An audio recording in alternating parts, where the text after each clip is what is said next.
오늘 본문의 말씀을 보면 믿음을 더 달라고 구하는 사도들에게 예수님께서는 겨자씨 한 알만한 믿음이 있어도 된다면서 무익한 종의 비유를 말씀하고 있습니다.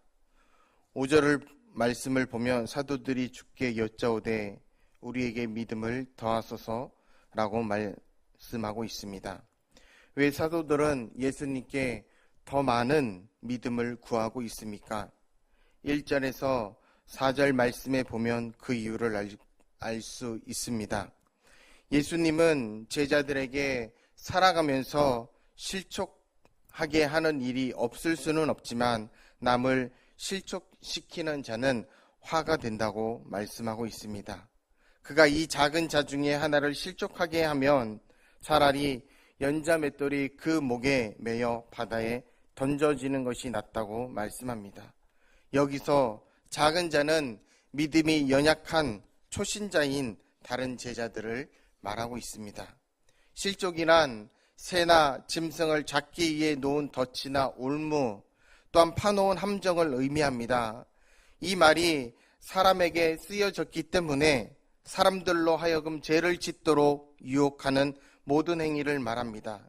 실수가 아니라 고의적 행위입니다. 예수님은 바리새인들의 외식을 지적할 때 이 단어를 사용하셨고, 이런 고약한 마음으로 사람을 실족시키면 화가 임한다고 경고하셨습니다. 예수님은 믿음이 연약한 자를 실족시키면 연자 맷돌이 그 목에 매여 바다에 던져지는 것이 낫다고 말씀합니다. 이 내용은 오해하기 쉽습니다. 실족시키는 자는 가해자요, 실족당하는 자는 피해자입니다. 가해자와 피해자 중에 누가 연자 맷돌을 메어야 하는가를 바로 알아야 합니다. 우리는 정서상 실족당한 것도 억울한데 연자 맷돌까지 맨다고 생각하지 않기 때문에 당연히 가해자가 실족시킨 벌로 연자 맷돌을 메고 바다에 빠져 죽어야 한다고 생각합니다. 그렇지만 문법적으로는 그렇지 않습니다. 그 목에 매여라는 말과 바다에 던져진다는 말은 다 수동태입니다. 행동 주체는 다른 사람입니다. 타인에 의해서 연자 맷돌을 매게 되고 타인에 의해서 바다에 던져집니다. 자살이 아니라 타살이라는 것입니다. 이런 의미에서 차라리라는 말은 그럴 바에는 도리어라는 뜻입니다. 즉 믿음이 연약한 자를 실족시키면 그럴 바에는 도리어 그 사람의 목에 연자 맷돌을 메어 바다에 던져 죽게 하는 것이 그 사람에게는 더 좋다는 뜻입니다. 예수님이 이런 극단적인 표현을 쓰신 것은 한 사람의 영혼을 실족시켜 지옥에 가게 할 바에야 도리어 그 사람의 몸은 죽여도 그 영혼을 구원하는 것이 낫지 않겠냐는 역설적인 가르침입니다. 그래서 예수님은 실족시키는 일이 없도록 스스로 조심할 것을 경고하고 조심하지 않으면 언제 어디서 한 영혼을 시킬지 모르기 때문입니다. 그러면 언제 영혼들이 실족할 수 있습니까? 여러 가지 가능성들이 있지만 예수님께서는 용서할 때 용서하지 않으면 그 형제는 실족한다고 말씀합니다. 예수님은 형제가 너를 범하거든 경고하고 회개하거든 용서하라고, 만일 하루에 7번이라도 내게 죄를 짓고 7번 돌아와 내게 회개하노라 하면 너는 용서하라고 말씀하고 있습니다. 왜 죄를 범한 형제를 경고합니까? 형제이기 때문에 관심을 갖습니다. 그래서 경고하는 것입니다. 다행히 그 형제는 경고를 듣고 회개합니다. 첫 번째 회개할 때 감격이 있고 또한 사랑이 넘칩니다. 그런데 형제는 또 같은 죄를 범합니다.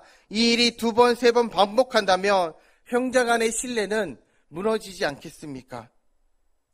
유대인들은 3번까지 용서하라고 말합니다. 그 정도가 최선이요 최대라고 선을 그었습니다. 그런데 예수님께서는 하루에 7번이라도 회개하면 용서하라고 말씀하고 계십니다. 오늘만 7번이고 내일 또 7번 용서해야 합니다. 내일까지 용서하려면 나의 인내는 바닥이 드러날 수도 있고 또한 내 인생이 절망감을 느낄 수도 있습니다. 마태복음 18장을 보면 용서에 대한 교훈이 나옵니다. 베드로가 예수님께 묻습니다. 예수님, 형제가 내게 죄를 범하면 몇 번이나 용서하여 주면 되겠습니까? 7번까지 하면 됩니까? 이에 예수님은 아니다. 7번뿐만이 아니라 7번을 70번까지도 하라고 말씀하고 계십니다. 7번이 아니라 7번을 70번을 용서하려면 우리가 어떻게 해야 하겠습니까? 그래서 제자들이 예수님께 우리에게 더 믿음을 달라고 요구하고 있는 것입니다. 제자들의 이런 질문은 매우 고무적인 일입니다. 왜냐하면 예수님의 말씀을 듣고 우리가 어떻게 할 수 있느냐? 불가능하다. 이 정도면 이 정도 용서하려면 신이 되어야 한다.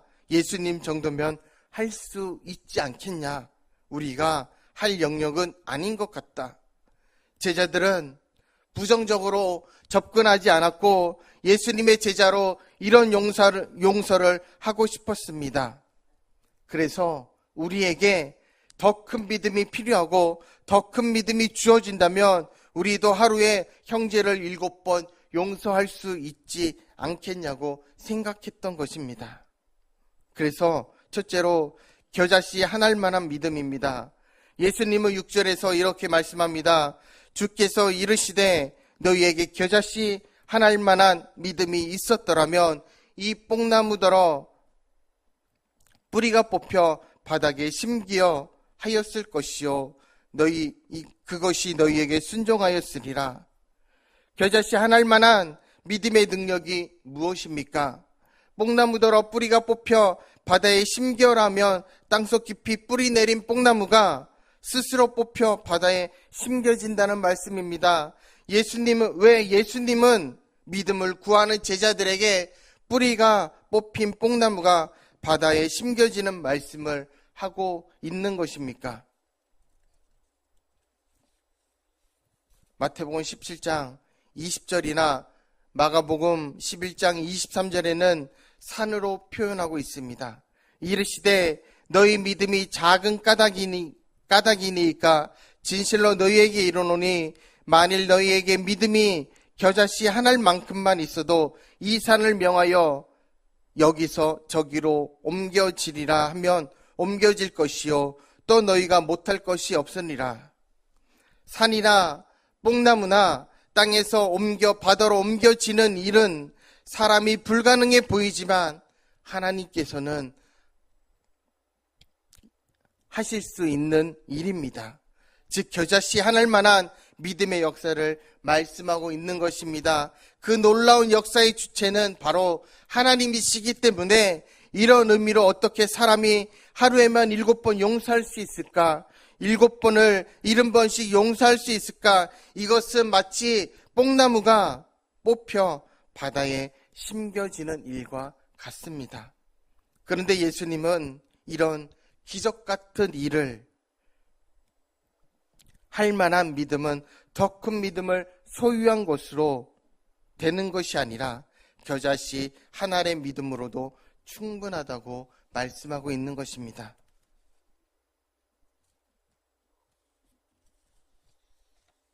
둘째로 믿음의 양과 질입니다. 제자들이 예수님께 구한 것은 믿음의 양입니다. 하루에 7번을 용서할 수 있는 믿음의 양입니다. 마치 믿음은 배터리와 같아서 어느 정도 쓰면 소모되는 것으로 생각합니다. 내가 가진 용량으로 최대 3번 정도는 용서가 가능한데 하루에 7번은 힘들기 때문에 대용량 믿음의 배터리가 필요합니다. 어떤 사람은 직분을 감당하게 되고 능력을 구할 때 믿음의 갑절, 영감의 갑절을 구합니다. 틀린 말은 아니지만 믿음을 너무 양적으로만 생각하면 안 된다는 것입니다. 그래서 12년 한루증을 앓던 여인은 예수님의 옷자락만 만져도 자기 병이 낫겠다고 믿었습니다. 백부장은 예수님이 말씀만 하면 중풍병이 든 하인이 낫는다고 믿었습니다. 믿음은 눈에 보이는 양이 아니라 눈에 보이지 않는 질입니다. 히브리서 11장 1절 말씀에 믿음은 보이지 않는 것들의 증거라고 말씀하고 있습니다. 눈에 잘 보이지 않을 정도로 작은 겨자씨 같지만 제대로 우리가 하나님을 믿는다면 큰 역사를 이룰 수 있습니다. 원자폭탄이나 수소폭탄은 작지만 그 효과는 아주 엄청납니다. 작은 양의 독약이라도 먹으면 우리는 죽습니다. 겨자씨 하나의 믿음은 작지만 강력한 생명력이 있기 때문에 그 속에서 하나님의 역사가 시작되는 것입니다. 말씀으로 세상을 창조하신 하나님의 능력이 그 작은 캡슐 속에 담겨 있습니다. 죽은 자 가운데서 살리신 하나님의 부활의 능력이 그 작은 캡슐 속에 들어 있습니다. 하나님은 기드온에게 300명이면 족하다고 말씀합니다. 300명도 하나님께서는 많은 숫자입니다. 왜냐하면 하나님은 미디안 13만 5천 명을 한 사람 치듯이 한다고 했습니다. 어쩌면 기드온 한 사람으로도 미디안을 물리치기에 충분했을 것입니다. 하나님의 능력은 숫자인 양이 아니라 바로 질에 있다는 것입니다. 마지막으로 무익한 종의 비유입니다. 어떻게 하면 겨자씨 한 알만한 믿음을 우리가 가질 수 있습니까? 예수님은 제자들의 이해를 돕기 위해서 무익한 종의 비유를 말씀합니다. 7절에서 10절에 너희 중 누구에게 밭을 갈거나 양을 치거나 하는 종이 있어 밭에서 돌아오면 그더러 곧 와 앉아서 먹으라 말할 자가 있느냐?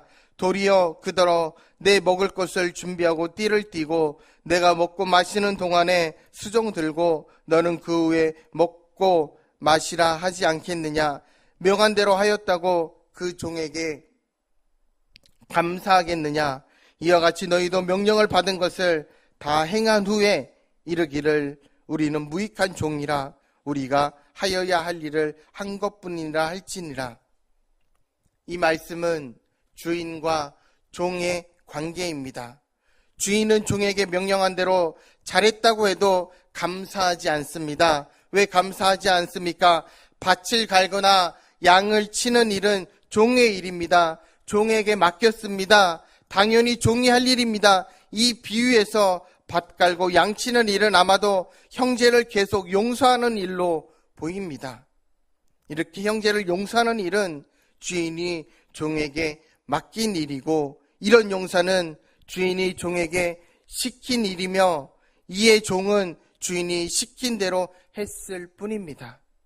반복해서 용서하는 일은 아주 훌륭한 일이지만 주인은 종을 칭찬하지 않습니다. 왜냐하면 자기 명령대로 당연히 했기 때문입니다. 가나의 혼인잔치에서 마리아는 하인들에게 말합니다. 예수님이 말씀하신 대로 그대로 하라고 합니다. 그렇게 했더니 물이 변하여 포도주가 되었고 하나님의 능력이 나타났습니다. 겨자씨 한 알만한 믿음이란 주님의 말씀대로 순종하려는 믿음입니다. 순종하려는 마음의 시작점이 바로 겨자씨 한 알만한 믿음이 발화된 것입니다. 이미 우리는 겨자씨 한 알만한 믿음이 있습니다. 더 큰 믿음을 구할 필요가 없습니다. 물론 더 큰 믿음의 시작도 겨자씨 한 알 믿음에서 출발합니다. 믿음의 양이 더 많아져서 용서하는 것이 아니라 주님의 말씀대로 용서하려고 순종하려고 할 때 바로 이 능력이 나에게도 나타나는 것입니다. 작은 일이라도 하려고 하지 않으면 더 큰 믿음이 와도 여전히 주저하게 되고 하려고 하지 않을 것입니다. 그리고 더 큰 믿음을 달라고 하나님 앞에 우리는 요구할 것입니다. 이것은 영적인 악순환입니다. 주님의 말씀대로 한 번 용서하면 같은 원리로 2번 용서할 수 있고 또한 3번 용서할 수 있습니다. 겨자씨 하나일 만한 믿음은 내가 하려는 것이 아니라 주님의 말씀대로 순종하면 주님이 하실 것을 믿는 믿음입니다. 그래서 이러한 믿음의 원리를 경험한 자는 모든 것을 주님께 영광 돌릴 수 있고 자신은 무익한 종임을 깨닫고 고백하게 됩니다. 왜냐하면 자신은 그 누구를 하루에 7번을 용서할 사람이 못됨을 알고 있기 때문입니다. 바울은 자신을 죄인 중에 죄수라고 괴수라고 고백하는 것도 그리스도 앞에 무익한 종임을 알았기 때문입니다. 지금까지 어떻게 살아오셨습니까? 우리가 누군가를 용서하지 못했다면 믿음의 양이 부족해서 실패한 것이 아니라 주님의 말씀에 순종하려고 하지 않아서 실패했던 것입니다.